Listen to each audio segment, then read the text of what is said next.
Hello and welcome to my channel In Search of Wonder. My name is Anne and this is my weekly reading vlog.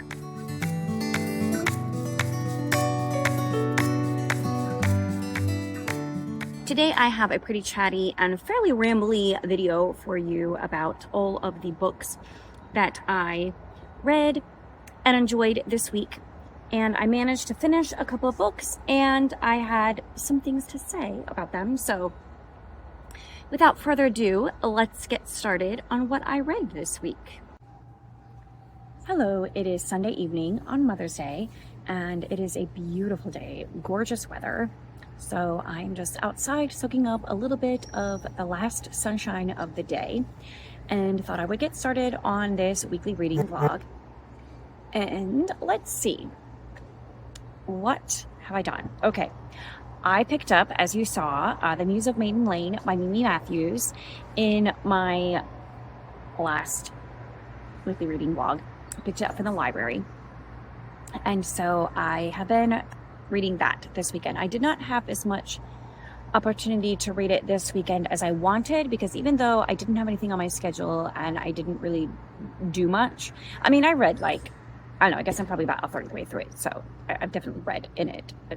Yes, but I've not binge read the whole thing. One, because it wasn't or so far has not been that compelling that I want to do that. But also I did a lot of editing and that kind of stuff, and that took more of the day than I expected. I don't know, just, the little household things, even though I wasn't really planning to do a great deal of housework or whatever, I did end up doing some of that kind of stuff, and cleaning and straightening, and reading a little bit in other books. I read a little bit more in The Keeper of Lost Things, which I also am enjoying, and continuing in the Jane Austen biography. So, I actually didn't read anything in the Count of Monte Cristo over the weekend, so, however, I'm very excited because I got a gift card to Amazon. I won it in a giveaway, and it was $25, so I ordered, a year of Jane Austen, I think, and it was produced by, Jane Austen's house, Chawton Cottage. I think the museum there. I think they produced it. Not 100% sure about that, but I know that they have been advertising it. That's where I heard about it. And it's basically going through a year in Jane Austen's life. Sorry, my son is started to play basketball. A year in Jane Austen's life. And yeah, it just looks really cool. They didn't have it already, I felt like, at the beginning of this year, or prior to the beginning of this year.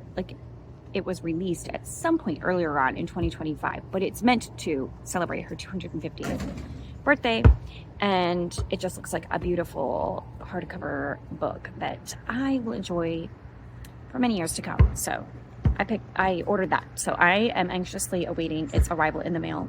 It should come this week. So all right, now the bugs are starting to come out and fly around me, so I'm gonna head on in. But that's how my week has gotten started. Hello, it's Tuesday evening and time for a little update because I got it in the mail. A Jane Austen year, celebrating 250 years of Jane Austen.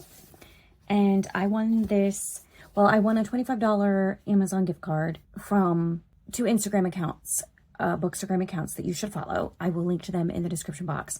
One is the Well-Read Collective, which I got a t-shirt from. I think I've already shown you that one. And then Busy Moms Read Too is the other one. And they both have great content, so highly recommend following them on Instagram. Plus, they do amazing giveaways. And so with my gift card, I got this one. Look at this. Full page color photographs. That's the Chawton Cottage right there, where Jane Austen lived with her mother and her sister for a while, supported by her brother, James Edward. one of her brothers. Anyway, so yeah, this is published by Jane Austen's house. It's published by the museum there. And so it goes through, you know, of course we start in January. This is a picture of the garden there. There are like little biographical sketches of periods in her life that presumably took place in that month of the year. Recipes. Now, let's see. Yeah, I think this is for orange wine. I'll just read the little blurb. It says, the Austens enjoyed all sorts of home-brewed wines and beers, but one of Jane's favorites seems to have been orange wine. On 24 January 1817, she wrote to her friend Alethea Bigg requesting a recipe, while another recipe appears in Martha Lloyd's household book, a notebook of recipes collected by Jane and Cassandra's friend who lived with them here in Chawton. This recipe is perfect for January when Seville oranges are in season. Take 2 gallons of water, let it boil an hour. When it is cold, have ready 112 pounds PD of Malago raisins picked and chopped small. When the water is quite cold, put it on the raisins, let it stand a fortnight, stirring it twice every day. Then strain the liquor from the raisins, squeeze them very hard, let the liquor run through a hair sieve, then have ready a Seville oranges pared very thin. Squeeze the juice of the oranges upon the peels and put that and the liquor into the vessel, and when it has done working, stop it up. You may stop it, bottle it when fine, which will be in about 2 months. Yes, well, there's no way I could follow that recipe. I needed a few more directions. And then there is a letter that Jane sent to Cassandra in January of 1813. The French Revolution, what was happening then. And I think also I saw in other months there were snippets of scenes from her books that took place in different months of the year as well. So this is just an absolutely delightful book, and I am so excited to have it. Let's look at May, because that's the month we're in. A snippet from a letter from Jane to Cassandra in May of 1813, accompanied by this lovely picture of the English countryside. A little bit of a biographical point in Jane Austen's life when she moved to Bath in May of 1801. And a picture of Bath. Another letter from Jane to Cassandra written in May of 1801. And then you can see the actual letter here. And a picture of a patchwork quilt. This patchwork coverlet was made by Jane, Cassandra, and their mother at home in Chawton. We know they were working on a quilt, which may have been this one in May 1811, as Jane mentioned in a letter to Cassandra. How beautiful is that? Isn't this book so cool? This is like the coolest book ever. And then moving to Winchester in May of 1817, the famous topaz cross necklaces. I think Miranda at Miranda Mills, she has talked about that. She recently got one at the Chawton Cottage. And the Jane Austen Society was founded in May of 1940, so there's a little bit about that. I love this book. Yes, so happy to get that. All right, I finished reading The Muse of Maiden Lane by Minnie Matthews. I stayed up late a couple nights in a row to finish it. Now, it is not my favorite by this author, and it's not my favorite in the Bells of London series. I think the third book in this series is definitely my favorite. It was good. In fact, it may be my least favorite in this series for a few reasons, but primarily I just didn't connect with the characters in this, and particularly the main character, Stella. I did in the other books, and I felt interested in getting to know her better, but I feel like, I don't know if it's just that her character arc is so steep, and so she changes so dramatically in this story, but intentionally on the part of the author, Minnie Matthews, or if it's just she's inconsistently, I don't know. I couldn't quite grasp who she was as a person, and particularly towards the middle-ish end of the book. And I also just, I don't know, like the whole realm of artists and like the bohemian lifestyle kind of scenario is so outside my realm of experience that I have a hard time identifying with people. And so that's in this story, like she's an artist in that she sketches and she falls in love with a painter who is just beginning his career. And Mimi Matthews has set this story up on the outset or the beginning of the Impressionist era before it really kind of took hold and in the eye of the public. And so both of these two main characters, like they're really fringe as far as society goes. They're just very unique people. Her, because part of it is nothing she could do about it, is her hair turned gray when she was a teenager, and so she's just unique to start with. And so she grapples with that aspect. I found very interesting. I thought that was a really cool part of the story. And then the man in question, he was bound to a wheelchair. His legs were paralyzed by scarlet fever, and like 4 or 5 years before this story happens. And also that's cool too. And so you experience the frustrations that he has with using his chair and navigating society and social events and the streets of London, you know, in his chair. So that was really cool. I enjoyed that aspect also. So they're already like on the fringe of society because these things that sort of set them apart. On top of which, his temperament is very much, it's altered by his circumstances, but also by the fact that he's an artist. And on top of which, he is an artist who's pushing the envelope. I mean, a lot of artists do, like that's part of the role of being an artist. But so they make very unconventional choices and have kind of like unconventional lifestyle in some ways, but it's kind of just strange because it's stuck in the middle of I wouldn't say necessarily normal Victorian society, because a lot of her characters have unique things about them, particularly in this series. And, you know, it's a kind of a motley crew of different characters, which is really cool. But I don't know, it was just really hard for me to get to know them as characters and to really, I wasn't quite 100% rooting for them, you know, like I wasn't fully on board with everything that was happening in the story, I guess. I don't know. So it wasn't my favorite in this series, but obviously I stayed up late tonight reading it. So it wasn't, you know, like a chore or a drudgery or anything like that. Still enjoyable. And Mimi Matthews certainly knows how to write a book, but not my favorite by her. And not one I probably would be interested in rereading. I'm glad I only checked it out of the library and didn't end up purchasing that one. But while I have this one, I'll just show you because I am using this. I'm going to cover up the name here. This is a bookmark that was made by one of my students for me. Isn't that so cute? It says, "Thank you for being part of my story." And they sign their name at the bottom, which is why I'm covering that up. And then they like laminated it and everything and put the cute little ribbon on it.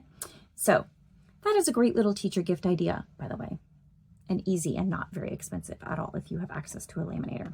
That is what I am doing so far this week, and it's only Tuesday, so it's been a good week. Otherwise, it's been very, very, very rainy today, like constant nonstop rain, and it's going to be fairly rainy throughout the week, so, but that's good. We need the rain, and it'll end eventually, and the sun will come out at some point, so I'm looking forward to that. And I'm looking forward to what else will be going on this week. And I'll see you next time.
Hello, it is Thursday evening, and we had our schedule clear up a little bit because of the rain. We have had copious amounts of rain lately, so football was canceled today. It didn't rain much today, but the field was soggy, so I actually had some time to relax and do a little reading and do a little bit of work from home. My husband dropped me off at a coffee shop, and the boys had practice instead of a game, so they could practice on a turf field. And so he dropped me off at a coffee shop nearby that I had never been to, but it's part of a chain. And I had been to another location and worked there many times, but this one was more conveniently located. And so I went there to work, and I'm like looking everywhere for the sign that has their Wi-Fi password and couldn't find it. So I asked one of the workers, one of the employees, and they said, "Oh, we don't have Wi-Fi." And I was like, "Excuse me, you're a coffee shop in 2025 and oh, okay. All right then." So I was a little bit irritated because I was stuck there. My husband had already gone on to the park where the football practice was, and I was there with my computer. I did have a book with me, so I did get some reading in Jane Austen, A Life. And then I was texting my husband, and he was like, "Well, maybe your phone can be a hotspot." And I was a little bit skeptical that I could, because I needed to like download pictures and stuff. I was a little bit skeptical that my phone would provide a strong enough signal to do that, but I actually was in the end able to get a little bit done, but I still had plenty of time to sit there and read. So I read quite a bit. Well, not quite a bit, but I read like a chapter or two. Made progress. So now I'm about, I guess, a third of the way through Jane Austen, A Life by Claire Tomalin. And so far, it's definitely the most thorough and the most well-written and the most, I don't want to say scholarly because that makes it sound like it's dry and, you know, just, you know, a lineup of facts and, you know, deep research or whatever into things. That's not necessarily true.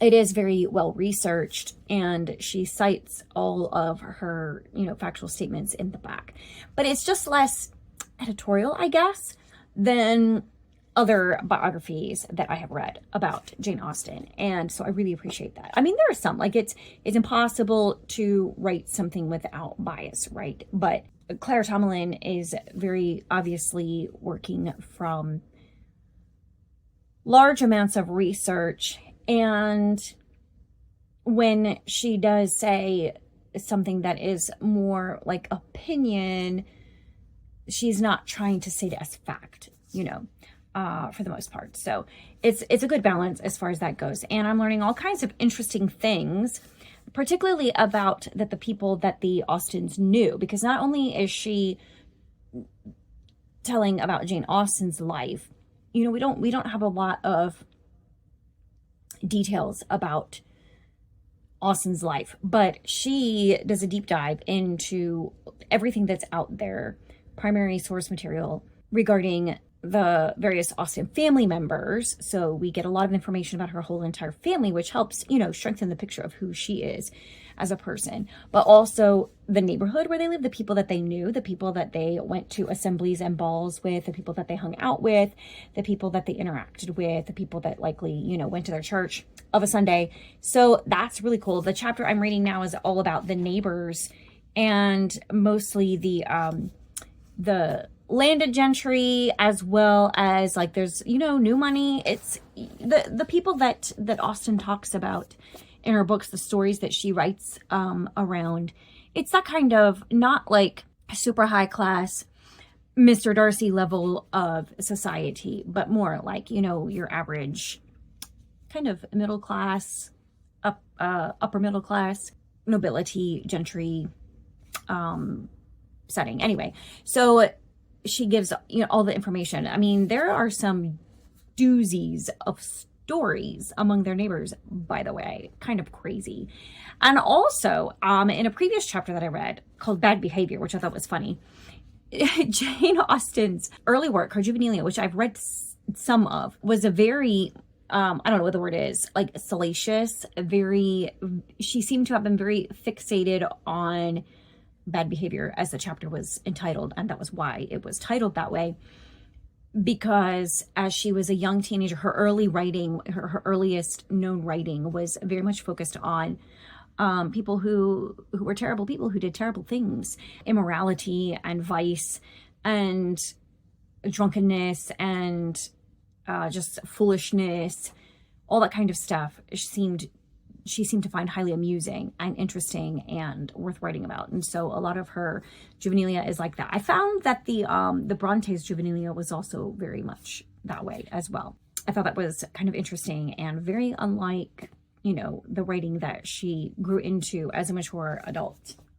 So thoroughly enjoying this biography, which I am reading for the favorite prompt for Chantel's Read Your Shelf Challenge. And for Chantel's Read Your Shelf Challenge, I read The Keeper of Lost Things because flowers on the cover, that was for April. I'm catching up to April, but I've caught up now. I finished reading this one, The Keepers of Lost Things, and I have mixed feelings about it. I end up giving it 2.5 stars on Goodreads, which I know, well, I rounded it up to 3, which I know when you say 2.5 stars, it gives you a feeling of like, oh, that was a terrible book. You hated it. And that's not true. It's not a terrible book, and I didn't hate it. I didn't love it, but I didn't hate it. It was solid enjoyment for me. So that's why I was happy to round it up to 3 stars on Goodreads, which I feel like is appropriate, you know, for a solid. I enjoyed it. There was a lot about this book that was solidly in 3-star territory. No complaints, you know, of things that detracted from it, whatever. Just, there's a lot about this story that's really well worth it. I've already talked about how I love the themes of the concept of exploring the stories behind things that get lost, you know, the things that we see that other people have left behind, either intentionally or unintentionally, and how did it get there, and what happened, what events led up to this item being misplaced. And it also really explores the effect of something being misplaced, how it affects your life, and the possibility that, you know, there's something unfinished or there's a lack of closure, that kind of thing. So I really enjoyed that. So the primary themes I really loved, and I've never read another book that that looked at it in that way and that explored it in that way. And so I loved that. I thought that was really creative, really unique. Like that, you know, alone would be worth 5 stars. And also there was a lot of beautiful writing in here. There was a lot of exceptional writing. But that was one of my issues, was the writing was inconsistent. There would be some pages where I was like, wow, that's, you know, really beautiful. And then there were some pages that just seemed very amateur writing, very maybe stilted phrasing, or repetitive perhaps, or awkward phrasing, or, you know, like there was like really, really good writing and then not so good writing. I feel silly like even critiquing this because I don't write anything personally, and I know I put my content out on YouTube all the time, and I'm sure that someone could give me that criticism that it's inconsistent. Even look right now, you know, sometimes I am capable of eloquently saying what I am really thinking, and then other times I just stumble and ramble. Like right now I can't really put into words like what I'm thinking about this. So it feels a little bit disingenuous to critique that in a book, but I did find that that was the case. And there was just a lot going on, and there were so many layers, and I feel like it needed to be streamlined a little bit with all of the layers and all of the things that were going on. It was just too much. It was like the author was trying to put all of the things into this book, and it really needed a little bit more cherry picking to streamline the storytelling process. In my opinion, it was just a lot. There was just a lot. Because on top of the story, which was beautiful in and of itself, you had like this magical realism element, which I thought was, I mean, I'm sure I can see where someone would think that that aspect of the story was truly beautiful and helped to illustrate the point. It's maybe a matter of personal preference in this case.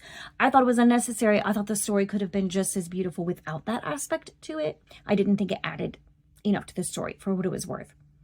there were one or two characters thrown into the story that, again, it's just too much. Like, streamline a little bit, clarify the point here. Those are the main things that took away from the book for me. But there were also some significant content issues that bothered me, primarily cussing.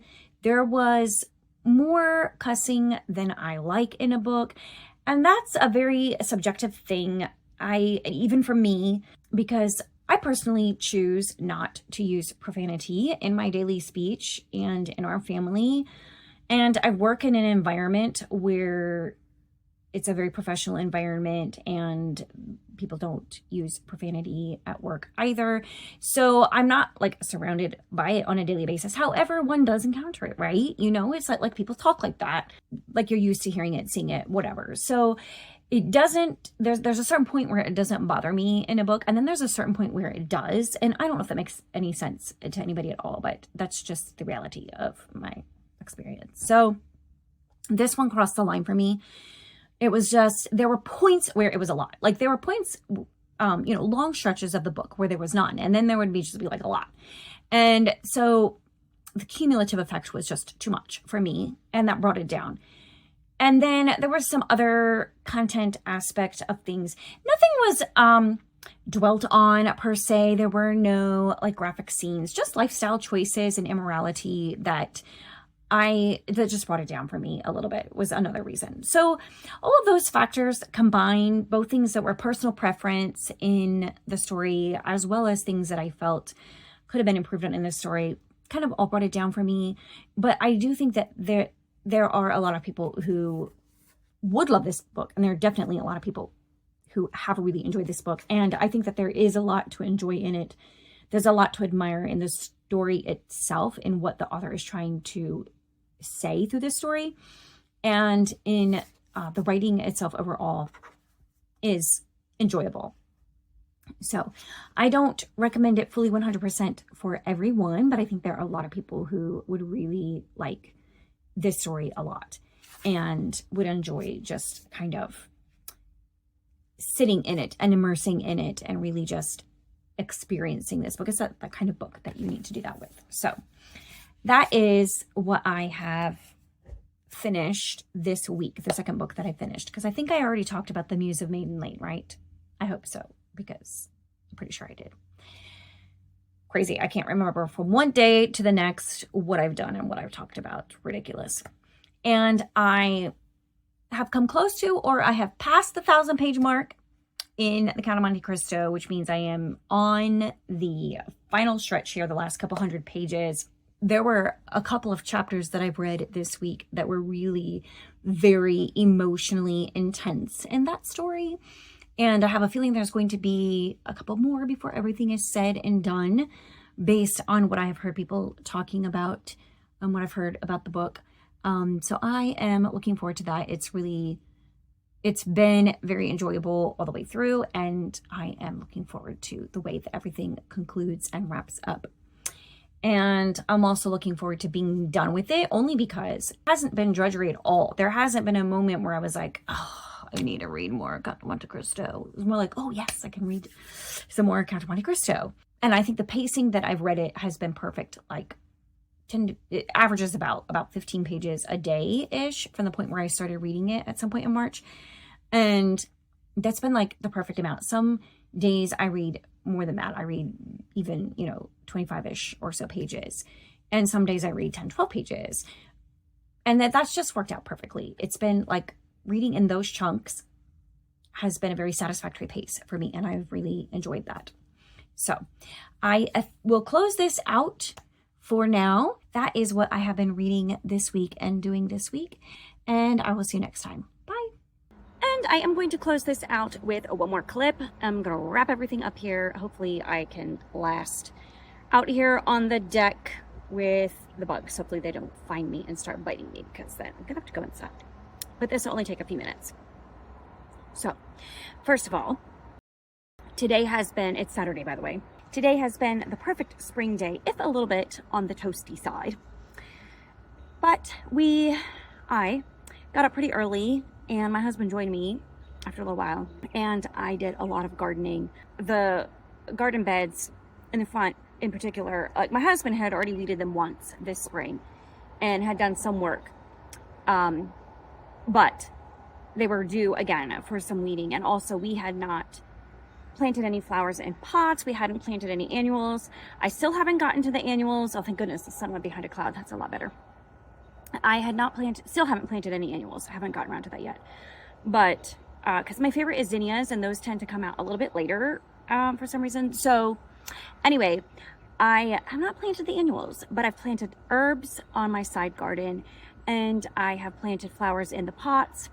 And so it's starting to look a little bit better. I also had some packets of seeds for flowers, like wildflower kind of things.